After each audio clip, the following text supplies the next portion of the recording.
Hazreti saat gasa vata Ismail gar dapachu se baachus nikho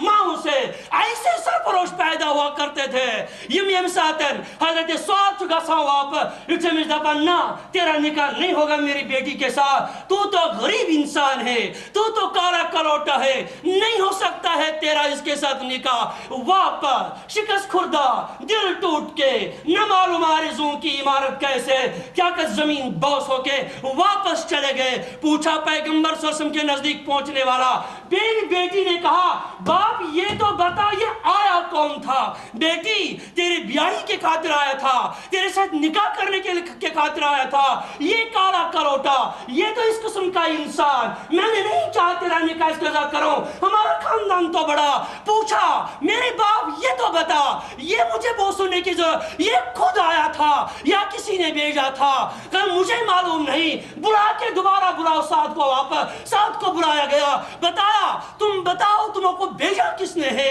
تمہیں کس نے بھیجا؟ کہا مجھے بھیجا کائنات کے پیغمبر محمد الرسول اللہ خاتم النبیین احمد مجتبی سید المرسلین نے مجھے بھیجا. بیٹی نے کہا باپ ایسے مہمان کو آپ نے واپس کر کیوں دیا؟ تو میرا نکاح اسی کے ساتھ کر, یہ پیغمبر کا بھیجا ہوا, اس کے دل کے اندر ایمان ہے, یہ پیغمبر کا پسند کیا ہوا, پیغمبر کی پسند اللہ کی پسند ہے, لہذا میں اپنا نکاح اسی کے ساتھ کرتے ہو. جا میں اسے سے بتاؤ. اس کے باپ نے بتایا جا بیٹا تمہارا نکاح میں انشاءاللہ بیاہی دوں گا. گیا بتانا مجھے یہ کردار کیسا تھا, ہماری چاہت کیا, ہماری جذبات کیا, ہماری آرزو کیا, ہماری امنگیں کیا, ہماری تڑپ کیا. ہم یہی کہتے اگر ہمارے سامنے اسی طریقے پہ دین مٹتا گیا, ہماری آنکھیں دیکھتی رہی, ہمارے سامنے دین مٹایا جا رہا, ہماری زبانیں بند ہوتی جا رہیں گی. فرمایا حضرت رسول اللہ صلی اللہ علیہ وسلم کے اس صحابی نے جب واپس میں آیا,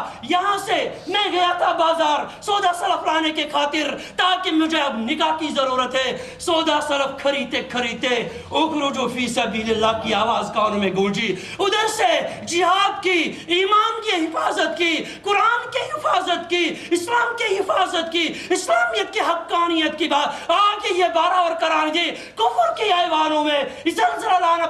برپا کرنا تھا, یہی بات تھی. اور ادھر سے جب آواز لگی کہا کہ دکاندار سن تو صحیح, یہ میری امانت آپ کے سامنے واپس آیا تو امانت لوں گا, نہیں واپس آیا تو یہ چیز تم اپنے واپس لے لو. غرض میدان جنگ میں یہ جوان صحابی, یہ جرت رکھنے والا صحابی, یہ تڑپنے والا صحابی, نکاح کے خاطر تڑپنے والا صحابی, دین کے خاطر, دین کا موقع آیا, دین کے بچانے کا موقع آیا, پیغمبر کے سیرت کے بچانے کا موقع آیا, کہا کہ میری سو شادیاں قربان گئے میدان عمل میں. پیغمبر دیکھتے ہیں تو اپنی جان آفرین کے حوالے کر دی. انا للہ و انا الیہ راجعون. پیغمبر آئے, مجھے دیکھا وہ دلہا کہاں گیا, مجھے دکھا وہ شخص کہاں گیا جس نے اپنے تمام چیزوں پر قربانی دے کر اب میرے سیرت کو آگے بڑھا دیا ہے. لہٰذا مجھے دوستو ضرورت اس بات کی ہے, یہی جذبہ ہم نے بھی اجاگر کرنا ہے. میرے نوجوان دوستو قسم کھا کے رہو, تم وعدہ کر کے رہو, انشاءاللہ جان جائے گی تو جائے گی, مگر دین کے ساتھ ہمارا تعلق رہے گا. وآخر دعوانا الحمدللہ رب العالمین. حضرات سامعین کرام, بزرگوں اور دوستوں,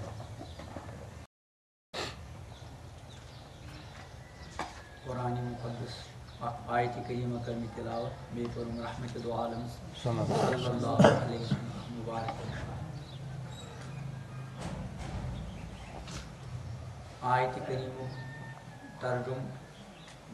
اللہ پاک ارشاد فرما الیوم اکملت لکم دینکم, آج کور میں تہند خاطر تہند دین مکمل کرنا مطلب کیا گو, ات میں بھی کن چیز گنجائش. اور اس میں رحمت دو عالم علیہ السلام ارشاد کو تمیک ترجم من احدث فی امرنا ھذا, یم سنس دینس اندر کان تیت چیز داخل کو ما لیس فی یس در حقیقت تاثر ہوا ردن سچ مردود.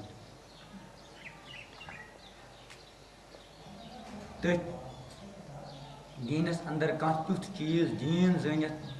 شامل کرن یُس نہٕ در حقیقت دیٖنَس منٛز چھُ کینٛہہ أتھۍ چھِ وَنان بِدعت اور بِدعت چھُ بدتریٖن جُرم بِدعت چھُنہٕ عام گۄنہَن ہیوٗ گۄناہ عام گۄناہ ییٚمہِ ساتہٕ اِنسان کُنہِ عام گۄنہُک ارتِکاب کران چھُ سُہ چھُ پنٛنہِ جایہِ نادِم آسان شرمندہ آسان اور تٔمِس یہِ احساس آسان کہ میٛانہِ ذٔریعہٕ گٔے خۄداے تعالیٰ سٕنٛز نافرمٲنی میٛانہِ ذٔریعہٕ گوٚو یہِ جُرم گۄناہ گار سے گۄناہ گار اِنسانَس تہِ چھُ اَمہِ چیٖزُک احساس آسان اگر خۄدا نخواستہ گۄناہ کرنہٕ پتہٕ اِنسانَس احساسٕے اوس نہٕ گۄنہُک سُہ چھُ بڑٕ بدتریٖن حالت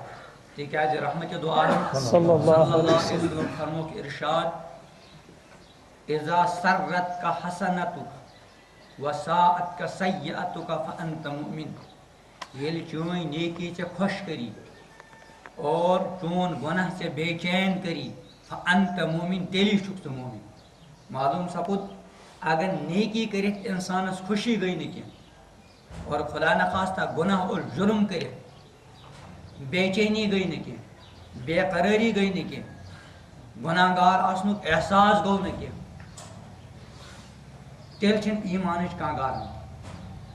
عام گۄناہ ییٚلہِ تہِ مومِن بنٛد کرِ چاہے لۄکُٹ گۄناہ آسہِ یا بوٚڑ گۄناہ أمِس چھُ پننہِ گۄناہ گار آسنُک کیٛاہ آسان احساس اور ییٚمہِ ساتہٕ گۄناہ گار آسنُک احساس آسہِ کانٛہہ نتہٕ کانٛہہ موقعہٕ چھُ آسان یا چھُ اِنسانَس توبُک توفیٖق نصیٖب گژھان اور اگر توبہ کوٚرُن تہِ نہٕ کینٛہہ لیکن استغفار چھُ بہرحال کران اکھ گوٚو توبہ اور بیٛاکھ کیٛاہ گوٚو استغفار توبُک مطلب گوٚو اِنسان چھُ پننِس گۄناہَس پٮ۪ٹھ نادِم شرمندہ اور آیِندٕ چھُس ارادٕ بہٕ کرٕ نہٕ یہِ گۄناہ کینٛہہ پٔتمِس چھُ خۄدا صٲبَس معٲفی وَنان اَتھ وَنو توبہ اور استغفارُک مطلب گوٚو بنٛدَس گوٚو گۄناہ وۄنۍ چھُ یہِ خۄدا صٲبَس معٲفی منٛگان اَتھ کیٛاہ وَنو استغفار تہٕ بنٛدٕ چھُ مُکلف توبُک تہِ تہٕ استغفارُک تہٕ بہرحال اِنسانَس ییٚمہِ ساتہٕ گۄناہ گوٚو کُنہِ نتہٕ کُنہِ ساتہٕ چھُس توبُک توفیٖق گژھان نَے تہٕ کم سے کم استغفار چھُ کران چاہے تنہٲیِین منٛز مت کٔرتن ییٚمہِ ساتہٕ تہِ کانٛہہ دیٖنی مجلس آسہِ دُعاہٕچ مجلس آسہِ تتہِ ییٚمہِ ساتہٕ کانٛہہ خۄداے تعالیٰ سُنٛد رُت بنٛدٕ خۄدا تعالیٰ ہس برونٛٹھ کنہِ آہوٗزٲری کران کانٛہہ گۄناہ گار بنٛد پنُن پان گۄناہ گار سمجھتھ أچھ قطرٕ ہاران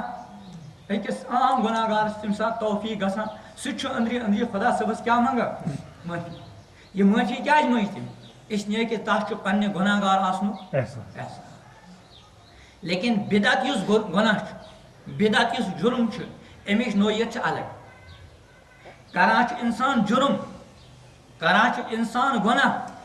اور کیٛاہ سمجھتھ کران نیکی سمجھتھ ثواب سمجھتھ تِکیٛازِ بدعتٕچ تعریٖفٕے گٔے یہِ کہِ کانٛہہ تِژھ کٲم دیٖن سمجھتھ کرٕنۍ یُس نہٕ در حقیٖقت دیٖن چھُ تٔتھۍ کیٛاہ چھُ ناو بدعت بہٕ اوسُس وۄنۍ پکان ڈیلگیٹ یُتھُے درٛاے اتہِ وٕچھ مختلف سکوٗل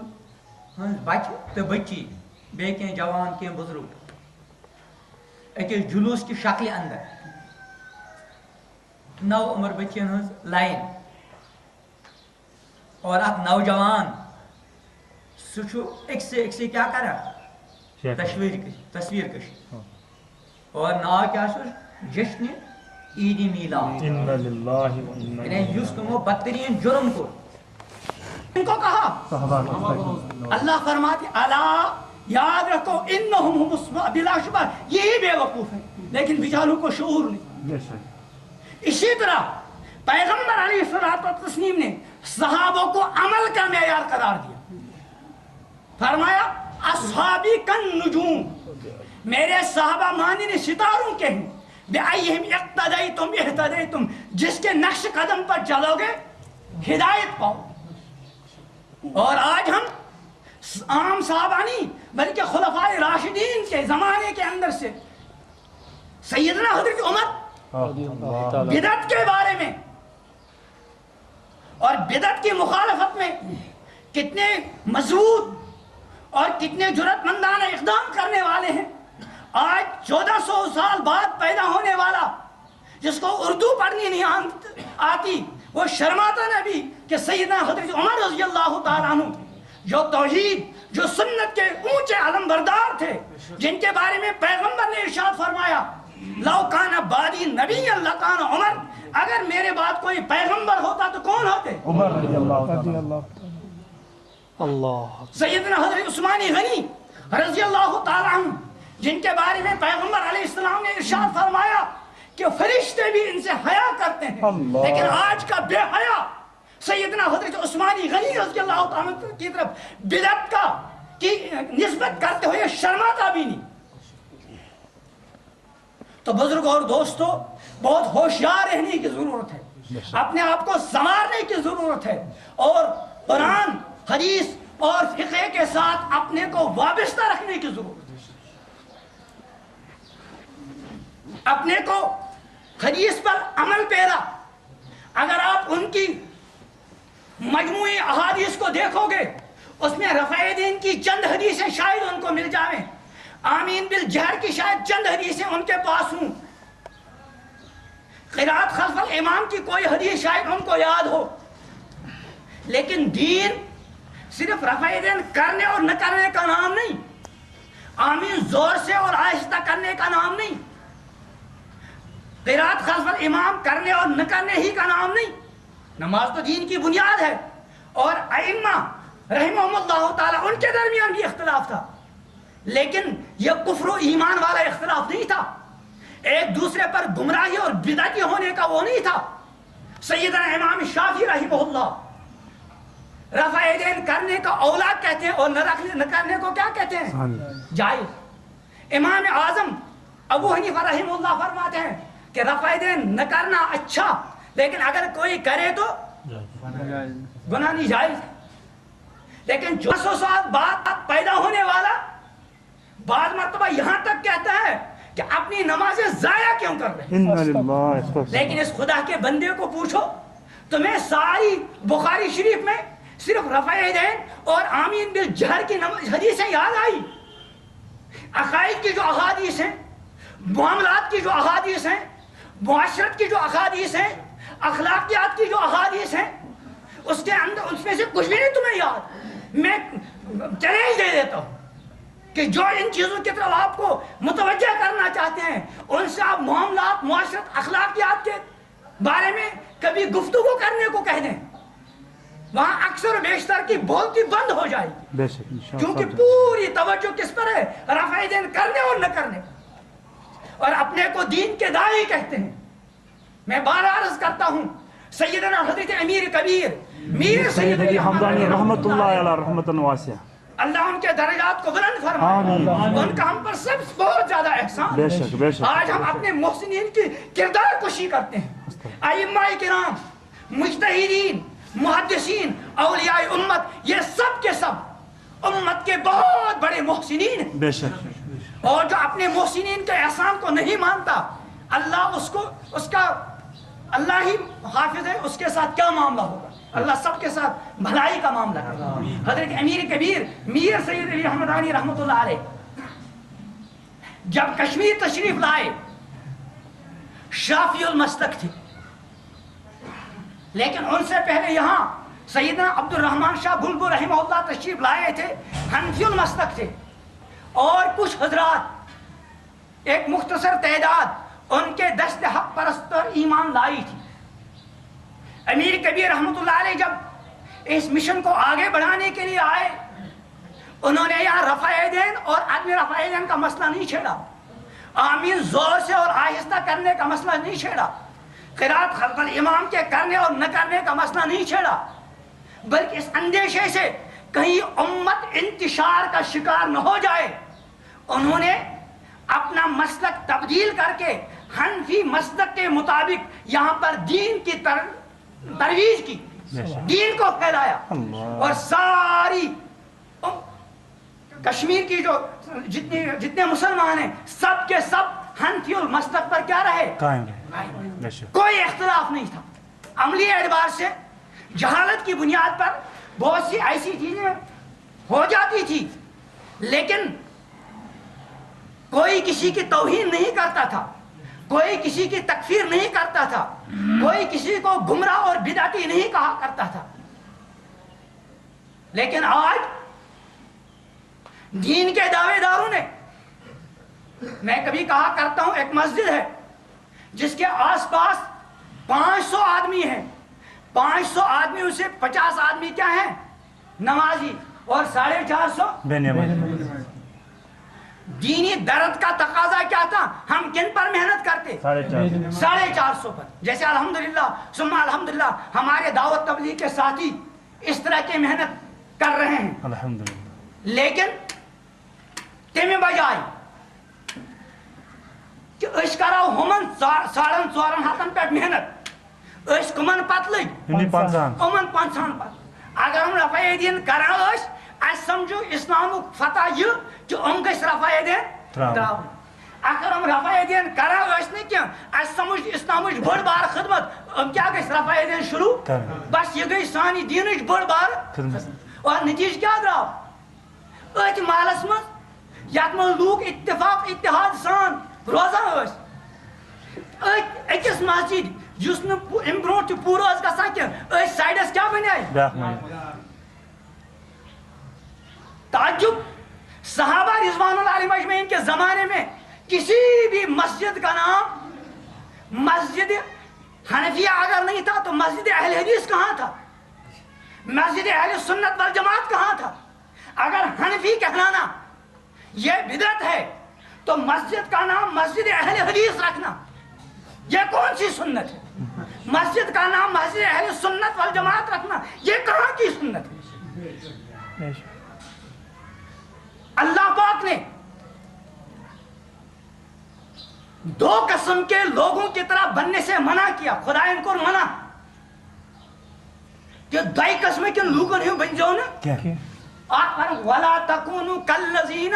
نَسُوا اللَّهَ, تمن لوگن ہی بن جاؤ نا یمو کس مشرو خدا. سزا کیا ملو فَأَنْسَاهُمْ أَنفُسُهُمْ, خدا ان کر تم پن پان نش بخبر. اور آج کیا کہ اس بڑ بار اسلام و خلافت کارن سمجھا اگر کوئی توفیق اس میلا کہ نمازوں پت کہ تسبیحات پڑھے کہ دعا کرے استغفار کرے خدا اس معافی مانگے اس کیا لگو آج پر حکم بدعت آس. حالانکہ احادیث میں صاف موجود جس قبولیت کی دعا کی مواقع تمام کیا فرض نمازوں پت خصوصیت سان دعا قبول گژھن احادیث اندر ثابت. تو آپ فرمو تمن لوکن ہی مبنیو یمو کس مشرو خدا. اور بے اس میں اصل عرض کرن فرمو ولا تکونوا کالذین تفرقوا, تمن ہی لوکن ہی مبنیو یمو کیا کرو تفرق. یہ انسان یہ ایکس مسجد کس مسجد بنائی مسجد جہاں اسلام از مسلمان درمیان تفرق تعاون وال کے اتحاد پید کر تفرق خدا فرماوان وَاعْتَصِمُوا بِحَبْلِ اللَّهِ جَمِيعًا, خدا سنز رات سریتو مضبوطی سان. لیکن اس دین کس ناوس اندر پیٹ آج دینس اندر کیا ترما تفرق بدترین جرم. فرمایا وَلَا تَكُونُوا كَالَّذِينَ تَفَرَّقُوا وَاخْتَلَفُوا مِنْ بَعْدِ مَا جَاءَهُمُ الْبَيِّنَاتُ. ان پت فرما وَأُولَٰئِكَ لَهُمْ عَذَابٌ عَظِيمٌ, امائی گئی تم لوگ یمن خاطر بڑ بار عذاب. اس لیے پاس اچھے امی کچھون سٹھا فکر مند سپدن کہ سان ذریعہ گھن امت اندر انتشار گھن. اور آج امت منتشر ہو رہی ہے. آج برونٹ 10 ؤری 20 ؤری ختم سحری یکجا افطاری یکجا, مگر آج کیا گئی یہ جو تقسیم. ایک جماعت 5 منٹ پہلے افطار کر رہی اور دوسری جماعت 5 منٹ بعد. ایک جماعت اذان ہونے کے بعد بھی سحری کھاتی رہتی ہے, جبکہ قرآن نے کیا فرمایا فرمایا ثم اتموا الصیام الی اللیل, پھر مکمل کرو روزے کو کہاں تک رات تک. یہ جو روزے کو رات آنے سے پہلے ہی ختم کر دیتا ہے. تو اس نے دین کے اندر تفرقہ ڈالا, دین کے اندر اتفاق کیا. بہرحال وہ عرض کرا آیت کریمہ کیا فرمو اليوم اکملت لکم دینکم, دین کیا کرا عرض کرا دین کس ناوس پہ دۄیہِ اَڑِ بار ظُلم گژھان خصوٗصن حنفیت کِس ناوَس پٮ۪ٹھ اَکہِ اَڑِ بار اَمہِ سایڈٕ کہ اَسہِ کٔر حنفیتَس کُن تِم چیٖز منسوٗب یِم نہٕ در حقیٖقت حنفیتَس پٮ۪ٹھ منٛز ٲسۍ کینٛہہ حنفیت یا امام ابو حنیفہ علیہ رحمہ قرآن اور حدیث کے عظیم ترین علم بردار تھے اور اَسہِ کٔر حنفیت بدنام اَسہِ دیُت یہِ ثٲبت کٔرِتھ اور أسۍ چھِ یہِ تصور دِوان کہ حنفیت چند رسومات کا نام ہے أزیُک نوجوان یُس حنفیت نِش بعض مرتبہ دور چھُ گژھان اس میں بہت بڑا دخل ہے اس چیز کا اَسہِ کوٚر حنفیتس کُن تِم چیٖز منسوٗب یِمن نہٕ حنفیت سۭتۍ کانٛہہ واسطہٕ اور دوسری طرف حنفیت پر یہ ظلم کیا گیا کہ وہ حنفیت اور وہ امام ابو حنیفہ علیہ رحمہ جو قرآن اور سنت کے عظیم علم بردار تھے تات متعلق چھُ تصور دِوان قرآن حدیث الگ چیز ہے اور مسلک حنفی دونوں طرح کی گمراہیوں سے اپنے آپ کو بچانا ہے جن کو یہ جاننے کی ضرورت ہو کہ مسلک حنفیت پر جو نمازیں پڑھی جاتی ہیں وہ کسی کے چکر میں آنے کے بجائے اس موضوع پر جو معتبر کتابیں لکھی گئی ان کتابوں کو خود مطالعہ کریں دوسروں کو مطالعہ کریں مدینہ منورہ سے ایک کتاب تیار ہوئی ہے نماز پیغمبر اس کا مطالعہ کیجیے ایک اور کتاب ہے اس کا نام ہے رسول اکرم صلی اللہ علیہ وسلم کا طریقہ نماز ایک اور کتاب ہے اس کا نام ہے نماز احناف ان کتابوں کے اندر حوالوں کے ساتھ یہ ثابت کیا گیا کہ حنفی مسلک کے مطابق جو نماز ہم پڑھتے ہیں وہ بعین ہی قرآن اور سنت کے مطابق اس لیے ہمیں چوکنا رہنا ہے نہ ادھر کا ہمیں اپنے آپ کو ادھر ملوث کرنا ہے نہ ادھر بلکہ درمیانی افراط اور تفریط سے اپنے آپ کو کیا ہے بچانا نہ بدعت کا ارتکاب کرنا ہے اور نہ بدعت کے نام پر اصل سنت کو مٹانا ہے رحمت دو عالم علیہ الصلوۃ والتسلیم سے کہیں بھی ثابت نہیں کہ آپ کی عادت مبارکہ ننگے سر ہونے کی ہو اور آج مسلمان جوانوں کے سروں سے ٹوپیاں اتارنے کے لیے مستقل مہم چلائی جا رہی ہے اور وہ بھی دین کے نام کہیں بھی ثابت کریں احرام کے علاوہ جہاں ننگے سر رہنا شریعت کا حکم ہے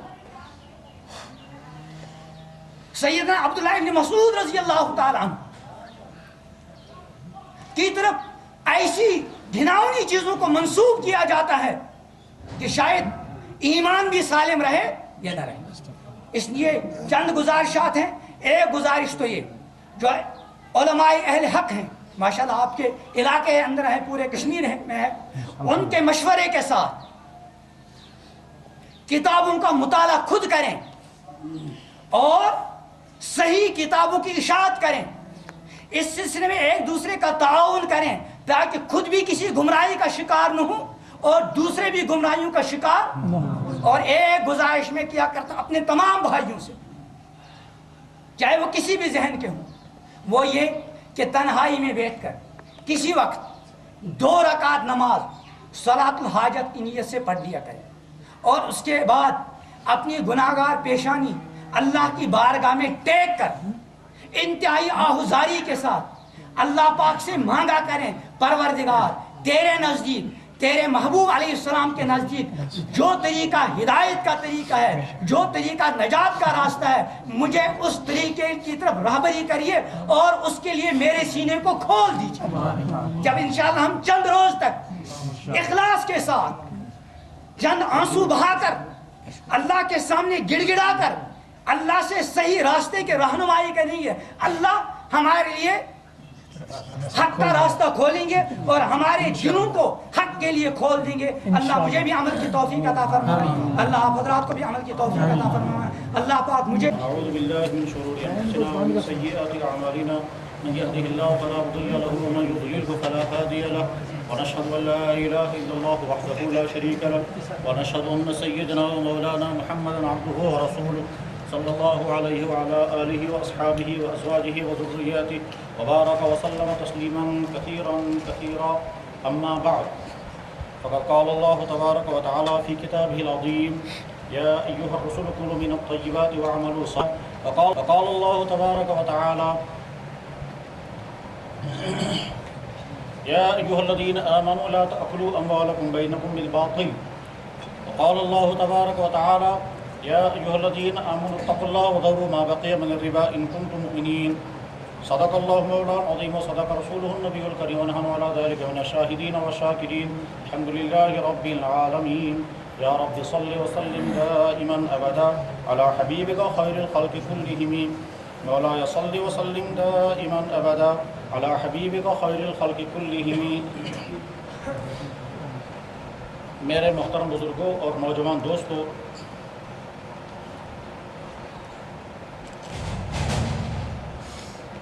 اگر کوئی انسان بیمار ہو جائے اور اس بیماری کا علاج کرنے کے لیے وہ کسی ہسپتال میں ایڈمٹ ہو، تو ایڈمٹ ہونے کے معنی یہ ہیں کہ اب اسے ہسپتال کی وہ چیزیں استعمال کرنی ہوں گی جو ہسپتال والے علاج کرائیں گے، علاج کے دوران استعمال کرائیں گے، اور ان تمام چیزوں کو چھوڑنا ہوگا کہ جو ہسپتال کا عملہ یا ہسپتال کے معالجین اسے چھوڑوائیں گے۔ ایک انسان کو اگر میٹھا کھانے کا بہت زیادہ شوق ہے، لیکن ہسپتال میں ایڈمٹ ہونے کے بعد اگر ڈاکٹروں نے کہا کہ آپ کو میٹھا چھوڑنا ہوگا، اس کو چھوڑنا پڑے گا۔ ایک انسان کو اگر گوشت کھانے کا بہت زیادہ شوق ہے، لیکن کولیسٹرول بڑھ جانے کی وجہ سے وہ ہسپتال میں ایڈمٹ ہو گیا، تو اب جب ڈاکٹر اسے یہ کہیں گے کہ تمہیں اپنی پسندیدہ ترین چیز گوشت چھوڑنا ہوگا اپنا علاج کرنے کے لیے، اسے یہ ضروری ہے، اس کے بغیر چارہ کار نہیں۔ کھوئی ہوئی صحت کو واپس لانے کے لیے کچھ چیزیں اسے کھانی ہوں گی، چاہے اسے پسند آئیں یا نہ پائیں، اور کھوئی ہوئی صحت کو واپس لانے کے لیے کچھ چیزیں اسے چھوڑنی ہوں گی، چاہے چھوڑنے میں مشکلات کیوں نہ آئیں۔ اور اگر وہ یہ کہے کہ میں کھانے کو بھی تیار نہیں اور چھوڑنے کو بھی تیار نہیں، تو پھر کھوئی ہوئی صحت واپس آنے والی نہیں ہے۔ یہ ایک عمومی مثال ہے۔ جب ایک انسان نے دین حق قبول کر لیا، یعنی اللہ کو مانا اور اللہ کے نبی کو مانا صلی اللہ علیہ وسلم، اللہ کو کیا مانا جو اللہ کے نبی نے بتایا، اور اللہ کے نبی کو کیا مانا جو اللہ نے بتایا، اس سے زیادہ بہتر تعارف اللہ تعالیٰ شانہ کا کوئی کرا نہیں سکتا جتنا بہترین تعارف حضرت نبی کریم صلی اللہ علیہ وسلم نے کرایا، اور حضرت نبی علیہ الصلوۃ والسلام کا اس سے بہتر تعارف کوئی کرا نہیں سکتا جتنا اللہ نے کرایا۔ تو لا الہ الا اللہ کے ذریعے محمد رسول اللہ، اور محمد رسول اللہ کے ذریعے سے لا الہ الا اللہ۔ ہم اللہ سے پوچھیں گے آپ نے نبی جیسا بھیجا ہمیں قبول، اور اللہ کے نبی سے پوچھیں گے جو اللہ کی ذات کا تعارف آپ کرائیں گے ہمیں وہی منظور ہے، اس کے علاوہ ہمیں دوسرے کسی تعارف کی ضرورت نہیں، اور نہ کسی کمی اور زیادتی کرنے کی حاجت ہے۔ اب جب ہم نے اللہ کو مانا اللہ کے نبی کے کہنے پر، اور اللہ کے نبی کو مانا اللہ کے کہنے پر، اسی کا نام ہے لا الہ الا اللہ محمد رسول اللہ، اور اس کے بعد یہ دونوں کہیں گے کچھ چیزیں تمہیں کرنی ہوں گی، کچھ چیزیں تمہیں چھوڑنی ہوں گی۔ اللہ بھی کہیں گے کچھ چیزیں تمہیں کرنی ہوں گی، کچھ چیزیں چھوڑنی ہوں گی، اور اللہ کے نبی بھی یہی بتائیں گے کچھ کام تمہیں کرنے ہوں گے اور کچھ کام تمہیں چھوڑنے ہوں گے۔ جو کام کرنے ہیں ان کو کہتے ہیں فرائض دین، اور جن کاموں کو چھوڑنا ہے ان کو کہتے ہیں منہیات، جن چیزوں سے روک دیا گیا، منع کر دیا گیا۔ جن چیزوں سے روک دیا گیا اسی کو دوسرے لفظوں میں کہتے ہیں حرام، اور جن چیزوں کو کرنا لازم کر دیا گیا انہیں کو کہتے ہیں فرض۔ کون سا عمل فرض ہے اور فرض کیسے بنتا ہے، اور کون سا عمل حرام ہے اور حرام کب بنتا ہے، کس قسم کی دلیلیں ہونی چاہیے جن کے نتیجے میں کسی کام کو حرام کر دیا جائے، اور کس قسم کے دلائل ہونے چاہیے جس کے نتیجے میں کسی کام کو فرض کر دیا جائے، یہ نہ مفسرین کا کام ہے، نہ محدثین کا کام ہے، نہ اولیاء کا کام ہے، یہ فقہا کا کام ہے۔ اور اس معاملے میں محدثین بھی، مفسرین بھی، فقہا اولیاء کرام بھی، بلکہ امت مسلمہ کے تمام طبقات فقہا کے محتاج ہیں، وہ یہ طے کر دیتے ہیں کہ کسی چیز کو فرض قرار دینے کے لیے ضابطہ کیا ہے اور کسی چیز کو حرام قرار دینے کے لیے ضابطہ کیا ہے۔ کبھی ایسا ہوگا کہ اللہ نے اور اللہ کے نبی نے کوئی حکم دیا اور اس کے باوجود وہ فرض نہیں ہوتا، اور کبھی ایسا ہوتا ہے کہ اللہ کے نبی اور اللہ نے اور اللہ کے نبی نے کسی چیز کو روک دیا اور پھر بھی وہ حرام نہیں ہوتا۔ اور قرآن کریم میں اور احادیث میں اس کی مثالیں موجود ہیں۔ قرآن کریم نے مثلا بیان فرمایا اعملوا ما شئتم، جو تمہاری مرضی آئے وہ کرو، اس کا مطلب یہ ہے کہ زندگی آزاد ہو گئی۔ لیکن بعد میں مفسرین کہیں گے بھائی اس آیت کا مطلب کیا ہے؟ اس آیت کا مطلب ہے توبیخ، ڈانٹنا. جیسے انسان کبھی بچے کو کہتا ہے اب جو تمہاری مرضی سو کرو، میں تمہیں کچھ نہیں پوچھوں گا. اس کا مطلب یہ نہیں کہ بالکل ہر چیز جائز کر دی اس کے لیے. خیر، تو فقہائے کرام جو ہیں وہ اسی کام کے لیے اللہ نے منتخب کیے ہیں کہ وہ فرائض، واجبات، سنن، مستحبات، محرمات، مکروہات، ان تمام کی تقسیمیں بھی کرتے ہیں،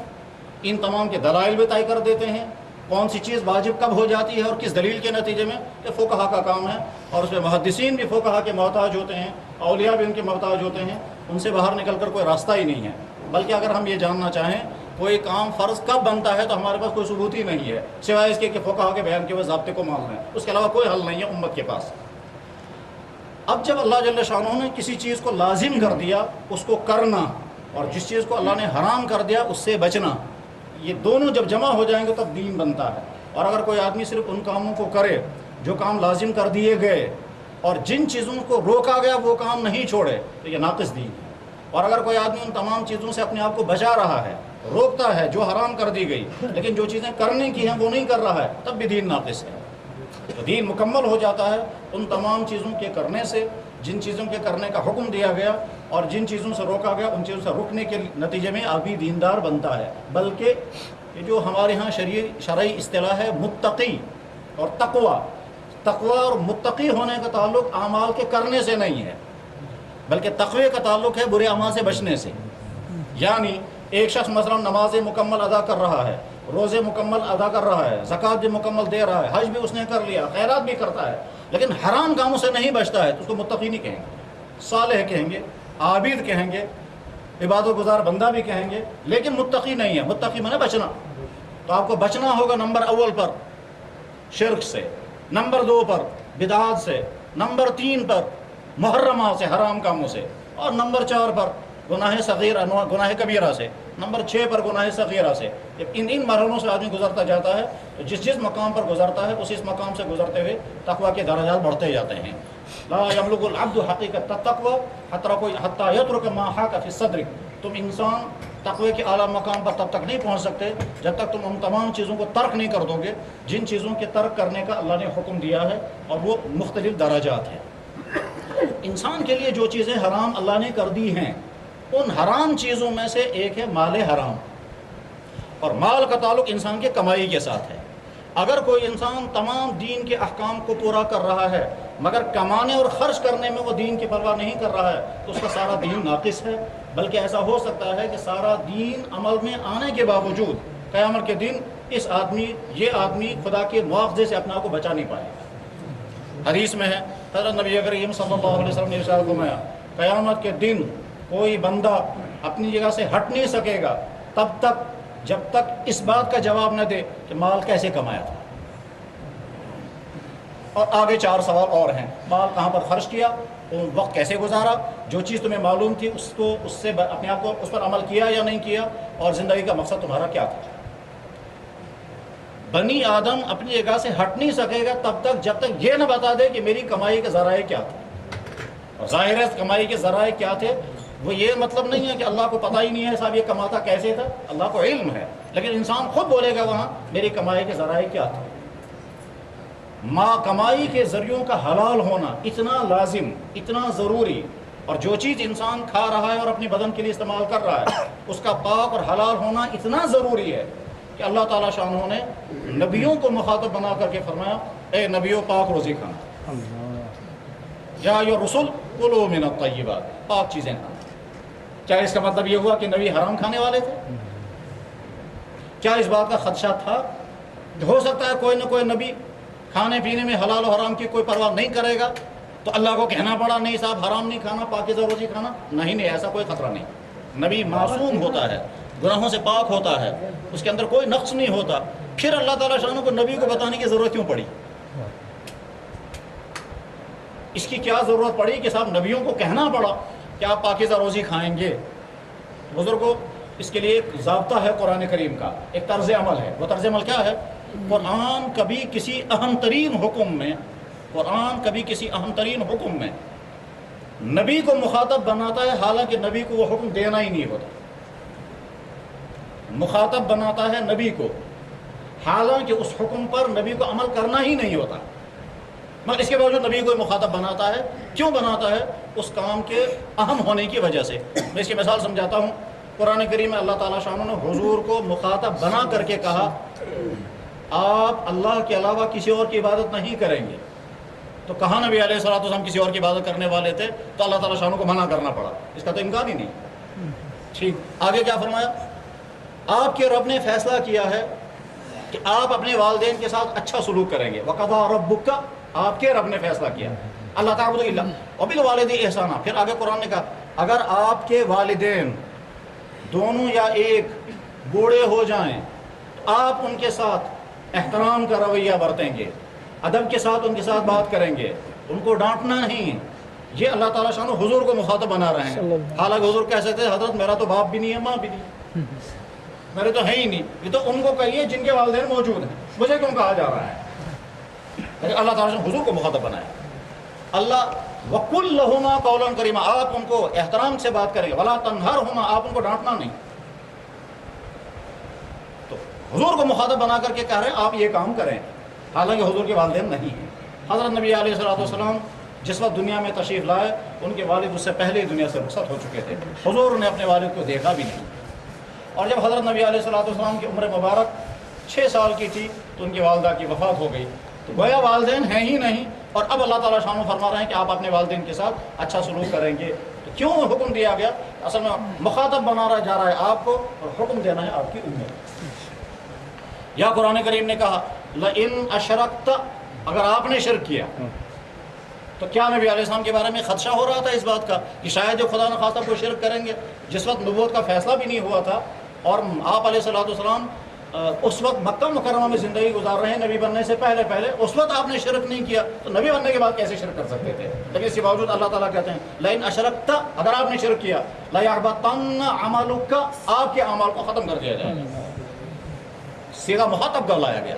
کیوں ایسا ہوا؟ کہ ایسا آپ مسئلہ نہیں ہے، مسئلہ آپ کی امت کا ہے. تو آپ کے ذریعے سے آپ کی امت کو سمجھایا جا رہا ہے. بس ٹھیک اس طرح سے اللہ تعالیٰ شاہ نے نبیوں کو مخاطب بنا کر کے کہا اے نبیوں کی جماعت پاکیزہ روزی کھانا. اس کے معنی یہ نہیں ہے کہ خدا نخواستہ کوئی نبی خدا نخواستہ خاکم بدہن حرام کھانے کے لیے تیاری کر رہا ہوگا یا ارادہ ہوگا یا ممکن ہے بے احتیاطی کریں گے تو اللہ تعالیٰ شاہ نے کہا اے نبی ایسا نہیں کرنا، آپ پاک روزی کھا لینا.